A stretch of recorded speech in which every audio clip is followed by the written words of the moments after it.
আজকে বাড়ি এসে দেখে তো আমি পুরো অবাক। এই এক হাঁড়ি দেখতে পাচ্ছ, একদম কিন্তু ফ্রাইড রাইস তৈরি করে ফেলেছে।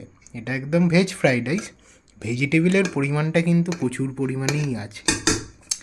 দেখে একদম মনে হচ্ছে কিন্তু বাইরের, সত্যি কথা বলতে মনেই হচ্ছে না যে এটা ঘরের তৈরি। আর তার সাথে কি আছে, ফার্স্ট টাইম ফার্স্টটা তার সাথে কি আছে সেটা তোমাদেরকে দেখাচ্ছি। চিকেন দেখো, কষা।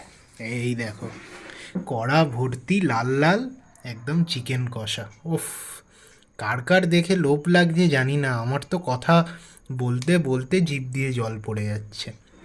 তো কারা কারা এরকম ঘরে ট্রাই করেছো অবশ্যই কিন্তু কমেন্ট করে জানিও। আমি কিন্তু চিকেন লেগ পিসটা খাবো। চিকেন লেগ পিসটা আমাকে দাও, একদম জমি আজকে খাবো। চলো, এরকমই মিনি ভিডিওর জন্য তোমরা চ্যানেলটা সাবস্ক্রাইব করে নিও। চলো, টাটা।